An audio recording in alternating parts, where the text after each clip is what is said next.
You've been doing speed training for about a year. Ladder drills, cone drills, agility 2 times a week, and you still getting smoked off the line. And I'm gonna tell you exactly why. It's because everything they've been selling us about speed training isn't getting anybody any faster. What's up? It's Coach Hassan from Strength Performance, and I spent about 3 years or so playing professional football. And since then, I've been building speed in athletes ages 8 to like 38. And the number one thing I say I would see is that you have your young athlete who's grinding to try to make a team, who's trying to become a starter on their team. I've seen the grown athletes that are trying to do their best in getting that step that they used to have. And I've seen parents that are really investing time in their athletes trying to get faster. And everything, all the speed work that they're trying to do or get their child to do is not getting anybody faster. So we're going to try to fix that today. By the end of this video, you'll see the reasons why you're stuck and what to do in order to fix that. Reason number one, this is going to be the biggest reason, is you're already training speed while you're tired. The problem with that is real speed is a maximum effort quality that comes from your nervous system, central nervous system. And to get faster, every sprint has to be 100% full effort with full recovery between every rest. However, most speed training is 20 plus cone drills back to back to back or ladder drills until you're exhausted. But what nobody is telling you is that the minute that you're fatigued and you're still going, you're no longer training speed. Like speed training is out the question. You're just rehearsing slow. You're creating patterns for your body to be sprinting at 80% instead of ever getting to 100% and getting faster than whatever your 100% currently is, right? Sprinters usually rest 2 to 3 minutes between each sprint.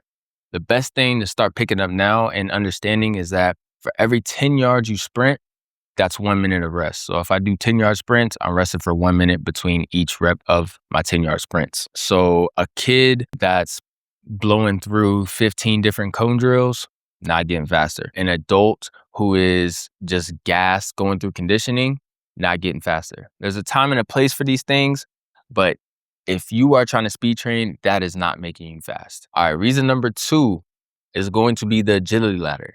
It is a lie. Keep it far away from your speed sessions, okay? It is great for a warm-up. It is great for teaching young kids coordination, teaching them footwork stuff. It's great for agility and change of direction focus training days, but it should be nowhere near you on a true speed day, okay? Agility ladders are going to teach you quick, low force steps, whereas sprinting is the complete opposite. For sprinting, you need long strides that are violent and you force back into the ground. So if you want to get faster at sprinting, then you need to actually sprint. Because if 80% of your speed sessions are you doing agility ladder drills, then you are wasting 80% of your time not getting faster at all. You might have better footwork, but it's not going to translate to you running faster. All right, reason number three, and a lot of people might come from my neck for this, but I don't care, is you are not strong enough. Speed is force, period. The harder and faster you could put force into the ground, then the faster you will move your body. So a physically weak athlete is not able to put enough force into the ground, right? To move fast. So it's not really technique. It's not really mechanics. It's just the fact that you aren't strong enough to put enough force into the ground in order to move your body as fast as you want it to move. So if there's an athlete, youth or adult that can't move their body well, there's going to be a cap on how fast they're able to run, pretty much.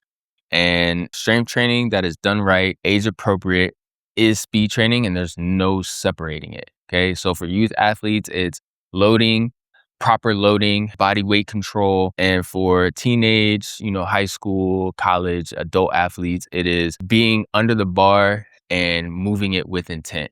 So no force equals no speed. Remember that. All right, reason number four, this is our final reason. Nobody taught you how to sprint and nobody's measuring. Sprinting is a skill. It's not just all about genetics. It's an actual skill. There's posture you got to learn. There's arm action. There's shin angles, all while still applying force, right? That we talked about in reason 3, right? And athletes haven't been coached a single rep. They are just out here running. And the worst part is nobody's measuring or tracking anything. There's no times, there's no numbers, no progression. And if you are not measuring, you are not training, like period. Because how do you know you're getting better if you are not tracking anything? How do you know your 10-yard sprint is faster than last month if you never measured your 10-yard or timed your 10-yard sprints, right? And real speed development is coached and it is tracked. Every single block, whether you're youth, middle school, high school, college, pro, whatever, real speed work is coached and tracked. All right, now you know what you're doing wrong. So here's what you're gonna do. Here's the fix, the 4-step framework. All right, you are gonna sprint fresh. All right, I'd rather you do a handful of maximum effort sprints than trying to sit here and do 50 tired reps. All right, we want quality over quantity with these reps, okay? You are going to get stronger, all right? Force is going to be the foundation that everything sits on for you, all right? And number 3, coach the skill, right? So learning the skill, I should say, which is record yourself, get eyes on it, really study these angles, the arm action, the shin angles, the posture you're supposed to have from acceleration to max velocity, right? And then number 4, all right, you're going to measure it, whether that's timing gates, hand times, racing someone even, like tracking and progressing how you're doing, right? Anything that is tracked and measured is getting faster, period, right? So that's the real speed development. Just 4 steps, nothing flashy on no ladders or anything like that you see on social media, okay? But it's actually what gets the numbers that matter to move. That's exactly what we do here at Stringer Performance. Remember, reason number 4, if you are not measuring, you are not training, okay? So that's exactly where we start, right? Whether you're an athlete chasing speed that you used to have, an athlete trying to build it for the first time, or a parent who actually wants to see their kid progress, it all starts with an athlete assessment, right? This is where we're gonna find out where you're starting at right now, what's actually capping your speed, and then we build from that first with no guesswork needed. The link is in the description for the athlete assessment. Start with that, find out where you are right now, and then I'll take it from there.